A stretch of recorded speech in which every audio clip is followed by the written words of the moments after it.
This is Joseph here at John the Hut Dweller. This is something strange that I've been noticing. You should probably notice. I notice a lot of strange things, probably because I'm a strange character. Uh, but when talking to Protestants, and again with the Protestants I know, well, I don't want to say Protestants. I know that's too general. I know there's Lutherans and Anglicans out there that wouldn't fall into this group.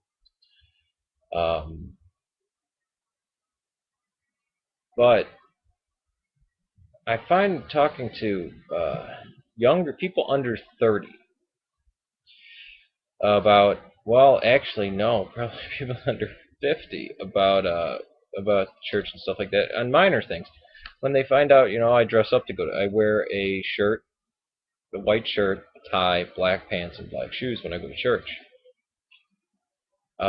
Which was something that I didn't do at my home parish, but when I started going to the other church, I figured, when I went to start going to St. Peter and Paul's, well, it's not church that I normally attend. I'm a stranger there. I'm going into their house.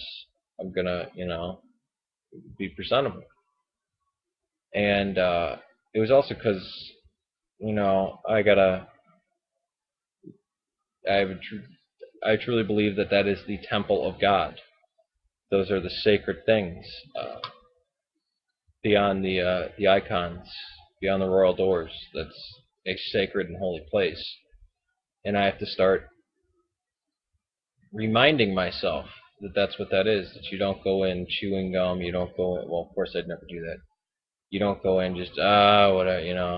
You have to prepare yourself, and it's a good idea to stand back in the narthex,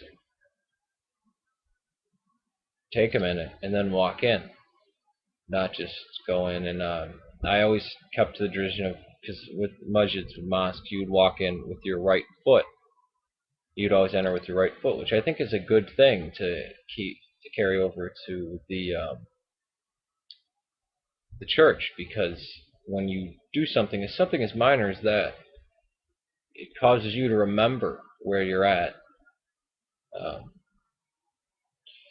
But we Orthodox really don't have a problem with this, because once you go in, you have to kiss the icon, and then you go over to the Theotokos, light a candle to her, pray, and then sit down. So we already have this built in. I just take the extra steps because I'm extra wicked and evil. But I've noticed when I mention dressing up for church, and I'm like, I really appreciate how people do that. And I know I don't jump on anybody about dressing up for church at all. It's not my place to say again. But when I mention, I really, when I was younger, I didn't really, get it. Now, it's, I actually like doing it. It's a different, I never, even when working, I never wear a shirt and tie. I'm doing, repairing heavy steel doors, or grinding down concrete, or drilling into concrete, or pouring concrete. I'm going to something different. I'm going to a wedding feast, basically. Instead of them going, oh, that's cool. Well, why? They get a, well, you think I should dress up? You think, well, what's wrong with this? And it becomes kind of a argument. And just when I told people, because I went to, when I first came into Christianity, I started going to an EMEA church, as I said before, Anglican Mission in America, it's called Church of the Resurrection. They called it Church of the Reds. And it was held in my old high school's gym. Well, one of the high schools I went to. Well, two different high schools, but there's a very, I'm so glad I'm Orthodox now. It's like, it's like being in the desert and jumping into a swimming pool. It's beautiful. And it's like, and then they kind of get offended that I would go to Orthodoxy, or that I even would refer to it as the fullness of the faith. That's being very rude. How dare you say that? They didn't say how dare you say that, but I mean, it's almost like, well, what do you think of us then? It becomes, that's unfortunately a natural response I've seen. It's a very neurotic response. Well, then what do you think? Well, so we're not saved? Which, if you're Orthodox or you convert to Orthodoxy, you know where the flaw is in this thinking. Because Orthodoxy doesn't have any, oh, well, am I then not saved? Or well, what about us? Who are we? Oh, you're not part of the church. You might be. Can't say we know where the church is. We don't know where it's not. Which I think that answer to them is a slap in the face, and I would never say that to them. I would just say, well, this is the church, come home. I think that's actually better than saying, well, we don't know, we know where the church is, we don't. I think when you do that, you're really answering a Protestant with a Protestant answer. I don't, my mother's Catholic. My dad, I don't know what it is. Who knows?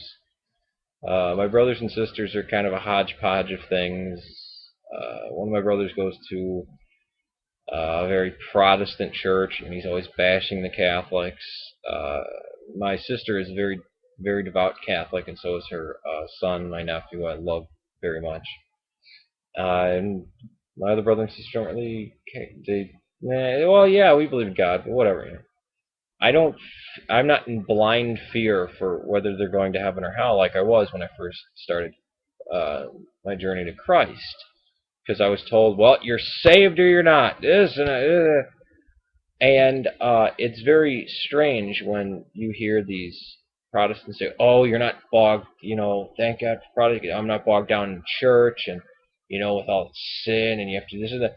Which to me, this idea of, oh, you're saved or you're not is the most terrifying. It actually makes you become a nihilist because it's an intellectual assent or just a choice that somebody can make. And all the good people with all the good stuff they do and all the love in their heart are not saved because they didn't say the magical words. The very Gnostic idea of just saying words and then getting into heaven, of the sinner's prayer, which I can't even remember what the sinner's prayer even is, because I think whenever I hear the sinner's prayer, I think, Lord Jesus Christ, Son of God, have mercy upon me, sinner, which I end up saying every day because I really need to. But the hard and very, I guess, most stark bondage I could imagine is this Protestant view of saved or not saved, of once saved, always saved. This is beyond cruel.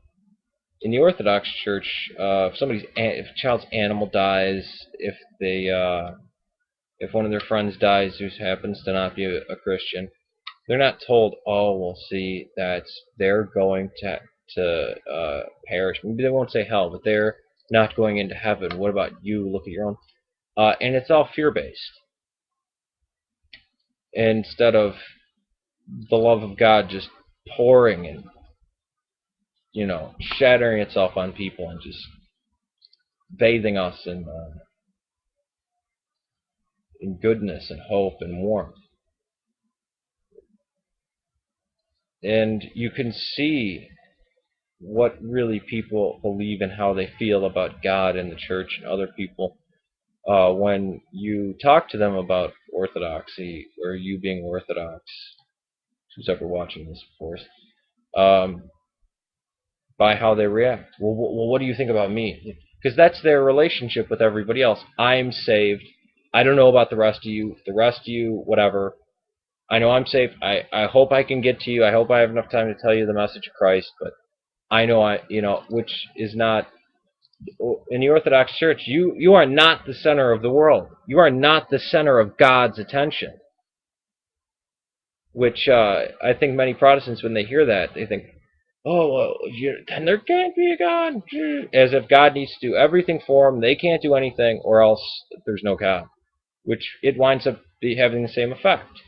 And you can see the morality of the Protestants with the morality of the atheists, and you don't see a difference. Morality of Protestant morality, it's all the same. So I think it really portrays actually betrays their what's really in their own mind, in their own heart, with these ideas of, well, you do something different than me. Well, then how do I fit into you must not, as if there's some judgment there. I love being in the Orthodox Church. Um, I probably like it too much. I'm thrilled to be a part of the Orthodox Church. I love going to church on Sunday. It's not a chore for me at all. I guess it would be more of a, well, I don't even want to speculate on that. But yeah, I pray for my family. Definitely. I wish they would come closer to Christ.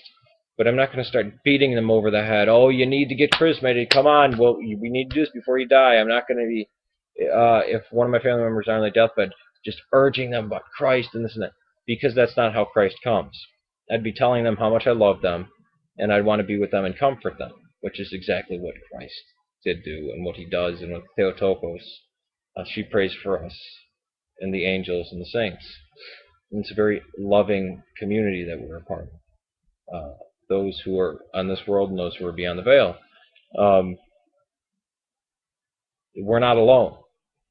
Protestants are alone, and I think it's horrible. And they don't need to be alone. You don't need to be in that cold darkness. Once saved, always saved. And if you ever have a religious image or you ask somebody else to pray for you, then you're considered a polytheist and cut off from God.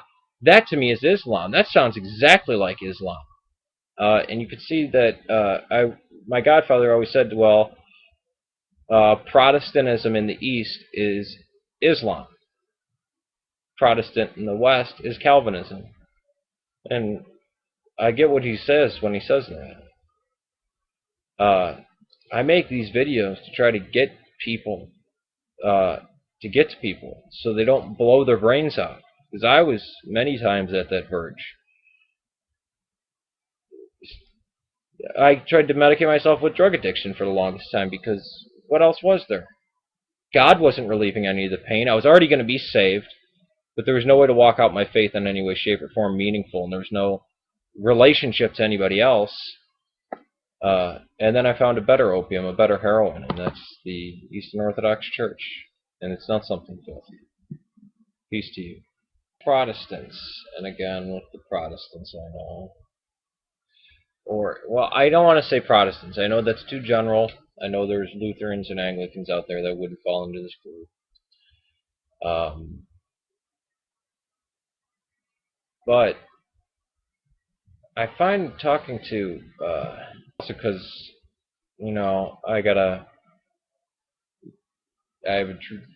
I truly believe that is the temple of God.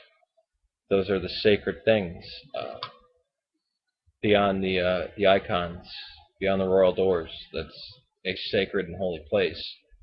And I have to start younger people under 30 about, well, actually no, probably people under 50 about church and stuff like that, on minor things. When they find out, I dress up to go to, I wear a shirt, a white shirt, a tie, black pants, and black shoes when I go to church. This is Joseph here at John the Hut Dweller. This is something strange that I've been noticing. You should probably notice. I notice a lot of strange things, probably because I'm a strange character. But